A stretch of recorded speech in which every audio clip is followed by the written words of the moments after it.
To return the average score, I want to calculate the total and divide by the number of scores. I already have a method to calculate the total. I can call sum scores and divide by current size, but I'm not sure that this is what I want to return. We had that issue before, where if current size was 0, we ran into errors. So I'll need to handle that case.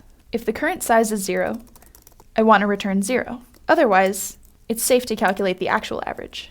I need to actually return the average. Compile. And now, if I enter the scores that I entered before, I'll get the total and also the average. But what if I wanted to remove the lowest score? We haven't talked about removing items from a partially filled array yet. Kai will talk about that now.